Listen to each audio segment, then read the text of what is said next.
and let's sit back and have some chats. There's lots of different things we can talk about. I just want to make sure you understand, though, I was not here when Wardsboro was founded. I was 10 years old when my dad bought the Gilfeather farm on the Gilfeather Road. He had grown up with a summer place in North Conway, New Hampshire, but he wanted something that was more country when he was an adult. So he started looking in Vermont. He found a realtor in Newfane, and I never did know how he found him, but he found a realtor who had an office in Newfane by the name of Mr. Ballou. And the thing that I remember about Mr. Ballou was when my folks came to first see the farmhouse, Mr. Ballou just walked up and down in the road. He didn't do anything to try to sell the place. He just walked up and down in the road while my folks went through the whole house and did it all on their own. Thought it was quite unusual that he didn't try to sell it, but Hans Meyer owned the house that my dad bought when my dad bought it, and we're pretty sure that Hans kept some chickens in one of the downstairs bedrooms. There was always a story that either the day that they bought the house or the day we first came, that Tommy Newell was mowing the field up behind the house, and that he was going sideways, and so he tipped over on his tractor. He didn't get hurt, as far as I know, but people don't like mowing that back outside too well. There was an old refrigerator in the house. You remember those old refrigerators that had the motors on the top? Well, that's what we have in the game, but I guess it didn't work too well in the beginning because Daddy, on the first day we were there, he put the beer and the milk in the spring outside the back door. I always figured that Felix Gilfeather chose that spot because of the spring, and that's the best tasting water in Wardsboro that spring. My dad used to go out every night and have a drink before he went to bed to drink water. John Wright lived up there full-time when we were there, and he worked a lot for my folks, haying, doing all sorts of things, rebuilt some of the stone walls in front of the yard. And he was awful good and kind to me. I was, like I said, 10, 12 years old, and he was real patient, and he had a horse. And I was horse crazy at the time. Anyway, and he used to let me come up into the woods, because he would still log with the horse. And I just checked with Alan to make sure I had the word right, but they used to have the skidways that were built out of logs and right at the edge of the road, and the horse would bring the log down to the top of the skidway, and they'd take the chains and everything off it, and the log would roll down across the skidway onto the truck that was parked in the road. But I used to go up into the woods with Johnny, and the highlight of my day was always when he allowed me to take the horse home. As soon as the hitching and everything was taken off, and the horse was turned down the hill past the skidway, I actually have to be honest and tell you probably the horse took me home rather than I'm taking it home, because as soon as he was headed down the hill, he just went and he knew where he was going. Johnny was a good soul. He always believed that you had to have a hot drink even when you were haying in the middle of the summer. And so he always had hot coffee with his meals. And I was left one day as a young lady to fix his dinner. He had dinner in the middle of the day. It wasn't lunch. He had dinner in the middle of the day. Mom and Dad must have been out shopping or something, and I was supposed to feed him. And he was such a good soul, because I fed him cold potatoes. I didn't know any better than to heat the potatoes up or fry them or something, and he just ate his cold potatoes and never said a word. Talking of horses, you know, I was lucky to be given a horse one year for my birthday. And he was a Palomino, and I had the very unusual name of Pal for the horse. And I used to go riding all around in the woods up in Podunk and all that. And I used to sing at the top of my voice, because I was out in the woods and nobody knew it. I would sing whatever I wanted to as loud as I could. The horse got used to me. I can remember one time, and probably the whole town remembers this, there were a whole bunch of us. Gloria Gordon, who lived up above Allen, she had a horse, there were others.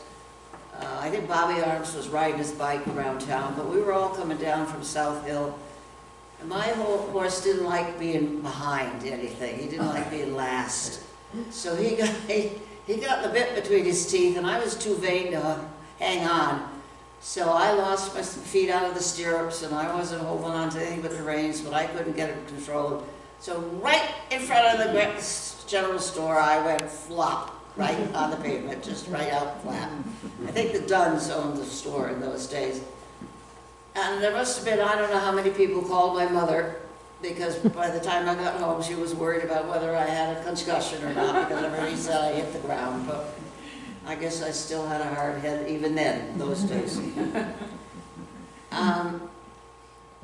One day, I should have mentioned, this is a story that Sonny Brown tells all the time, and I'm not quite sure it's true, because we know that Sonny will exaggerate just a tiny bit. And he used to say that the whole mill would stop. Raymond Robinson had a mill at the bottom of the Gilfeather Road, and when I'd come by on the horse, he said the whole mill would stop just because I was going by on the horse. No, I'm not sure I believe that. But I do know that one time my dad had a real old Buick and the horn got stuck. And I was left to drive it down to, you remember the L&L station, gas station down at the junction of Route 30 and 100? And then I was left to drive it down there to see if we could get the horn fixed.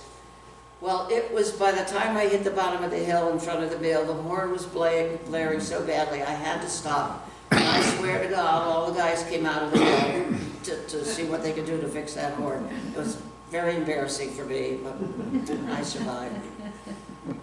Mom got interested in the Gilfeather place and the Gilfeather name, and my father researched some of the history of it and researched the family.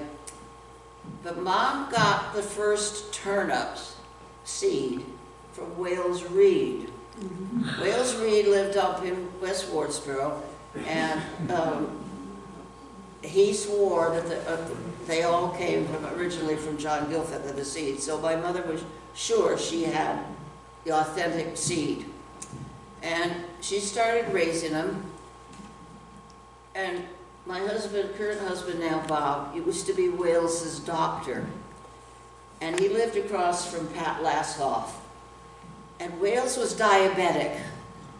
And Pat, I know, used to try to make appropriate sweets for him, something that wasn't so bad for his diabetes. But Wales would keep snacks under his bed that supposedly nobody knew about except Dr. B knew about it. And in the middle of the night, he'd bring out the snacks, and so he had a little trouble controlling his diabetes. But he gave my mom the first seeds, and then when I started growing the turnip, and I'm glad to say that the Gilfeather turnip is still being grown at the Gilfeather farm, he used to call me up and tell me, now you gotta make sure you thin the seedlings out around the 4th of July, because you gotta do that, and you gotta make sure you leave them for the frost and all that sort of thing. So he kept giving me advice. And do you remember that Wales used to grow all those different kinds of potatoes? He'd have regular potatoes and red potatoes, and I can remember him giving me purple potatoes one year. And when you put those they were oval, and when you put those purple potatoes in the water, they turned blue. So he had some really unusual potatoes, but he was a great guy.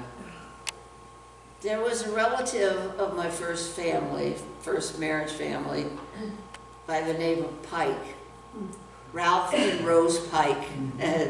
Jeremy's nodding his head because he knows. And we used to stop and visit it. Ralph always made peanut butter fudge with raisins in it if you were there. And up on top of our hill, the Gilfeather Road, a lady by the name of Suzanne Block Smith, she owned the place, she and her husband Paul. She used to tell stories about walking down to the store to get fresh milk when they first were there. She was a pretty accomplished musician. And somehow my mother allowed her to rook me and my sister into performing in those concerts she used to hold over in the South Wardsboro Church. She always held one every summer. I think it was to support the church. But we always had to play recorder. My sister played harpsichord. We got rooked into those things. The 4th of July celebration here in this town started by the Methodist Church. And to this day, if the 4th falls on a Sunday, we do not hold the celebration because that's the way the church started it. The celebration could not be held on a Sunday.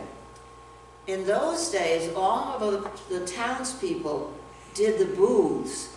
There were no outside vendors. My mother did fudge and plants one year. Everybody was doing something different. I worked what was called the novelty booth for a while. We used to send away to like a school supply place or something to get great boxes of these tiny little junky things. And we all set up on the shelves of the booth and on the counter in front. And they were always priced, 5, 10, 25 cents, so kids could buy these things. One year I tried to suggest we open a kissing booth, but that didn't go over too well.